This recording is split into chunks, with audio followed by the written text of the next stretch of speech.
Hello everyone, this is Fanindra. Welcome to my channel. మాతృదేవో భవ, పితృదేవో భవ, ఆచార్య దేవో భవ. ఈ మూడు పదాలు ఎవరైతే అనుసరిస్తారో వాళ్ళు సమాజంలో గొప్ప స్థాయికి చేరుకుంటారు. వాళ్ళ వ్యక్తిత్వం కూడా గొప్పగా అవుతుంది.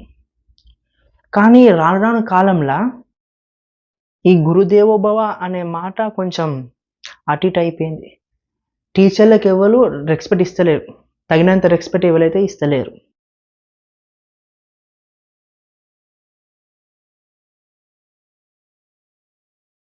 కాకపోతే ఈ మాతృదేవో భవ, పితృదేవో భవ అనేది వీటి మీద నాకు నమ్మకం ఉండేది. ఏదేమైనా సరే తల్లిదండ్రులని వాళ్ళ బంధాన్ని ఎవరు విక్రించాలని ఉండేది. కానీ మొన్న జరిగిన సంఘటన వాళ్ళు ఏ స్థాయికి పోతుందంటే తల్లిదండ్రుల వాళ్ళ బంధం మీద, వాళ్ళ దాంపత్యం మీద చిల్లర మాటలు, చిల్లర జోక్స్ వేసుకునే కాడ కూడా పోయింది. సమయ్ రైనా ఈయన ఒక యూట్యూబర్. ఈయన ఛానల్లో ఇండియాస్ గాట్ లేటెంట్ ఈ యొక్క షో నిర్వహిస్తూ ఉంటారు. ఈ షో ఏం లేదు, డార్క్ కామెడీ, న్యూడిటీ, పిచ్చకుండ్ల మాటలు ఇవే ఉంటాయి. ఇలా వీటి వల్లనే వీని ఛానల్ ఫేమస్ అయింది. దాంతో పాటు ఈ సమయ్ రైనా ఫేమస్ అయ్యాడు.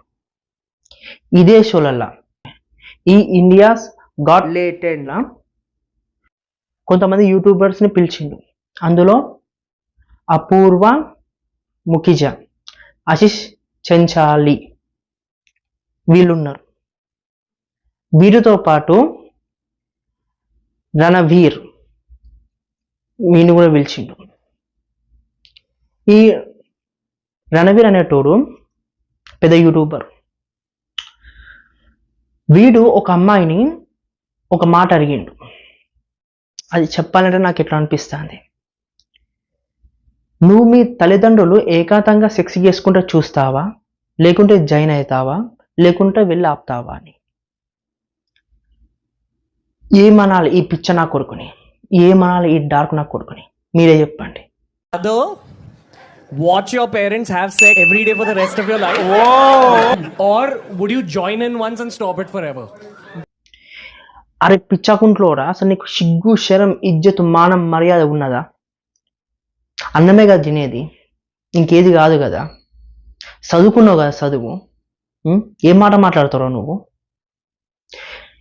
ఇంకా వీడి మాట మాట్లాడితే పక్కనున్నోళ్ళు ఎట్లా నవ్వుతాను తెలుసా, ఓ యా యా అనుకుంటా. ఎంత డాక్ నా కొడుకులు లెక్క ఏం లేదురా మీరు. అప్పటికప్పుడు ఏం మాట్లాడుతున్నారో నువ్వు తల్లిదండ్రుల మీద చెల్లని మన గల్లావాడు గుంజితే ఏమయ్యేది? ఏ ఒక్కరు పని చేయలేదు. ఇంకా ఒక్కొక్కరు ఏ ఏ అని మాట్లాడు. పాపం ఈ ప్రశ్న తీసుకున్న అమ్మాయి పిక్కముఖం వేసుకునేది. ఈ పిచ్చకున్న ప్రశ్న అడుగుతుంది, ఆమె ఏమనుకునేది? ఇలాంటి ప్రశ్న ఎవరైనా అడుగుతారా?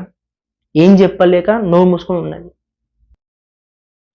కానీ ఈ ప్రశ్న అడిగిన వీరు ఎంత ఎక్సైట్మెంట్ ఉన్నది తెలుసా, నేను ఒకటి ఇది అడిగినా అన్నట్టు. ఇంకోటి ఈ రణవీర్ అనేటోడు, వీనికి 2 ఛానల్ ఉన్నాయి, బీర్ బైసిప్స్ అని, ఇంకోటి రణవీర్ అర్హాబాదియా అని. రెండిటికి లక్షల్లో సబ్స్క్రైబర్స్, లక్షల్లో వ్యూవర్స్. వీడి ఛానల్లా తంత్రాల గురించి, మంత్రాల గురించి, యంత్రాల గురించి, సనాతన ధర్మం గురించి వీడియోస్ చేస్తారు. అప్పుడప్పుడు సైంటిస్టులని, యాక్టర్స్ని, సింగర్స్ని కూడా పిలుస్తూ అంటారు. ఎందుకంటే వీడొక మంచి వ్యక్తి అని, వీని ఛానల్లో ఇన్ఫర్మేషన్ ఉంటాయని. ఏ వీడియో చేసినా, దేని గురించి చేసినా సరే నమ్మదగినదిగా ఉంటుందని, జనాల్ని గొర్రెల్ని చేయడానికి వీడు ఇదంతా చేసిండు. అది నమ్మే ఇంతమంది లక్షల వ్యూవర్స్, వీనికి సబ్స్క్రైబర్స్ అయ్యిండు. వాళ్ళందరినీ గొర్రెల్ని చేయడానికి వీడు ఇదంతా చేసేది, ఈ వీడియోస్ అన్నీ చేసేది. రణవీర్ అనేటోడు వాంది ఎంత గణం ఉన్నదంటే, వాడిని నమ్మిన జనాలు కూడా ఎంత గొర్రెల లెక్క అయిందంటే, వాడు ఒక వాస్తు చెప్పేటైనా పిలిచిండు, ఆయనతో ఇంటర్వ్యూ అయింది. ఆయన ఏమంటాడంటే ఆ వాట్సాప్ ఆయనకు ఒక క్లయింట్ ఉండేటోడంట, ఆయన పొలిటీషియన్, సీఎం క్యాండిడేట్ కూడా. ఆయన ఇంటికి పోయి మీతో పర్సనల్గా మాట్లాడాలంటే సరే చెప్పండి అని అన్నారంట. మీరు సీఎంగా కాలేరు, గెలవని కూడా గెలవలేరు అంటే ఎందుకు సార్ అంటే మీ వెస్ట్ సైడు హుండీలు ఉన్నాయి, వాటికి వైట్ కలర్ పెయింటింగ్ చేసి అప్పుడు మీరు సీఎం అవుతారు అన్నారంట. ఎంత బుద్ధి జ్ఞానం ఇంత ఉన్నోరైనా సరే వెస్ట్ సైడ్ కుండీలకు పెయింటింగ్ చేస్తే సీఎం ఎట్లయితారని అడగాల, వీరు అడగాలే, ఎవరైనా అడుగుతారు. కానీ ఈ రణవీర్ గారు అదేం అడగకుండా వావ్ ఆసమ్ అన్న.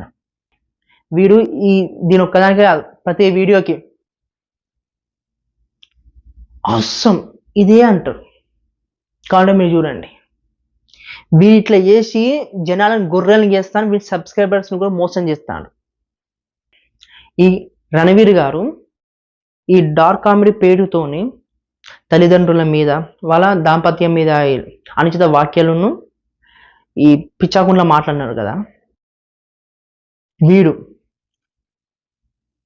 వీని ఛానల్లా ఏమేమి తెలుసా,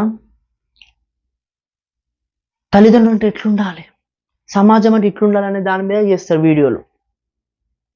అట్లనే సనాతన ధర్మం మీద కూడా చేస్తారు వీడియోలు. కానీ బయటనేమో డార్క్ కామెడీ పేరుతోని తల్లిదండ్రుల మీద, వాళ్ళ బంధం మీద పిచ్చాకుట్ల మాట మాట్లాడతాడు. ఇంకోటి కూడా, వీళ్ళ అమ్మతోని ఒక ఇంటర్వ్యూ చేసిండు. ఆ ఇంటర్వ్యూలలో ఏమన్నాడు తెలుసా, ఇప్పుడు మనం కొన్ని ట్రోల్ చేస్తే వాళ్ళ ఇంట్లో వాళ్ళ ఫ్యామిలీలల్లో, ముఖ్యంగా వాళ్ళ అమ్మనైనా అక్కనైనా చెల్లెలైనా ఎక్కువ ఎఫెక్ట్ అయ్యేది ఇంట్లో ఉన్న ఆడవారే. అందుకనే మనం ఎవరిని ట్రోల్ చేయొద్దు అన్నాడు. Anyone who is in the public eye, you'll have conversations about trolling. But now that's not the case for the mother, the sister, the girlfriend, the wife. They get very affected by the trolling.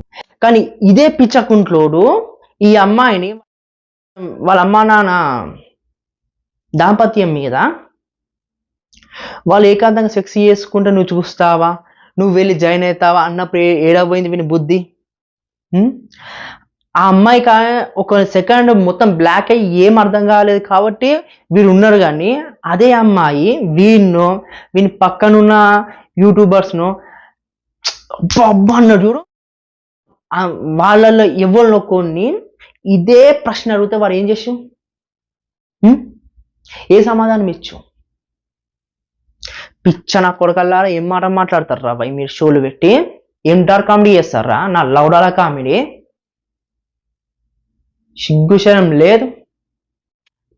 వీళ్ళ అమ్మతో జరిగిన ఇంటర్వ్యూలలో parents ఎలా ఉండాలి, పిల్లల్ని ఎలా పెంచాలి, అసలు parenting మీద వీడియో చేసిండు. సిగ్గున్నా ఆదరా నీకు? చెప్పేవని శ్రీరంగ నీతులు, చేసే పనులన్నీ గుడిసెట్టి పనులు బరాబర్. ఫ్రెండ్స్, నాకు ఇంకోటి కూడా అనిపిస్తుంది, వీరి డార్క్ కామెడీ చేసేటప్పుడు ఏ ఒక్క మనసులో కూడా అరే వీరికి గిట్లేదు మాట్లాడితే అనిపించలే ఫ్రెండ్స్. అందరూ కమాన్ ఆసమ్ అన్నారు. ఆ డార్క్ కామెడీకి ఎంతగానో అడిక్ట్ అయ్యిందో మీకు అర్థమవుతుందా? ఒక్క చెత్త నా కొడుకు వీని గల్లావట ఏం మాట్లాడతానో అని విని బయట గురించి ఎట్లుండు, కానీ ఏ ఒక్క నా కొడుకు ఆ పని చేయలే. ఎటు పోతాందిరా ఆ కామెడీ పేరుతోని, అసలు ఏం జరుగుతాందిరా? ఇంకా ఈ చెత్త నా కొడుకు పైకేంచెల్లి సనాతన ధర్మం గురించి మాట్లాడతారు వీడు. ఇంకోటి కూడా, నాకు వీనికంటే ఆ చుట్టూ ఉండాలని చూస్తే ఇంకా భయమైంది. వీరంటే మాట్లాడిండు ఓకే, కానీ ఆ చుట్టూ ఉన్న వాళ్ళు ఆనందించాలంటే వాళ్ళ మైండ్ ఎంత ఘనము ఈ డార్క్ కామెడీకి అడిక్ట్ అయింది చూడండి. నేను ఎప్పటి నుంచి చెప్తాను, ఈ డార్క్ కామెడీ అనేది ఎంతగానం మనిషిని ఈవిల్గా చేస్తుంది అంటే అంతగానం ఈవిల్గా చేస్తే వాళ్ళ మైండ్ మొత్తం ఖరాబ్ చేస్తుంది. ఎస్, అమ్మ అక్కలు ఉండరు, చెల్లెలు ఉండరు, తండ్రి ఉండరు, అన్న ఉండదు, అసలు బంధాల గురించే ఉండదు. కామెడీ ఇష్టం వచ్చిన మాట్లాడుకో, ఇష్టం వచ్చిన చెయ్యి, పేరు కామెడీ, దీనికి పెట్టే పేరు కామెడీ. డార్క్ నాకు కొరకల్లారా మీరు కూడా ఫ్రెండ్స్, ఇది మీ చుట్టూ ఉన్న వాళ్ళని ఒకసారి గమనించండి. మీకు డార్క్ కామెడీ మీకు అర్థమైపోతుంది. ఒక్కోసారి ఏంటో ఏదో చిన్న నవ్వు వస్తుంది, కానీ ఇంకోసారి చిచి ఏం మాట మాట్లాడుతాండ్రా వీడు, చల్ తీసేయాలనిపిస్తుంది. అది డార్క్ కామెడీ. దానికి అడిక్ట్ అయిన వాళ్ళు ఇంతమంది ఉన్నారు, ఇంకెంతమంది ఉన్నారు. అదే నాకు తలుచుకుంటే బాధ అవుతాను, భయం గురవుతాను. ఒక్కసారి వీళ్ళు డార్క్ కామెడీకి అడిక్ట్ అయినంటే వీళ్ళకి అసలు ఒక మొరాలిటీస్ ఉండే, ఒక విలువలు ఉండయి, ఒక ఈ బంధం మీద రెస్పెక్ట్ ఉండదు. ఎందుకంటే ఇదే షోలా ఒక అతను తన ఫాదర్ చనిపోయిందంటే పూకోడు ఎట్లా నవ్వుతాను చూడండి. His father passed away. Yeah, that's all.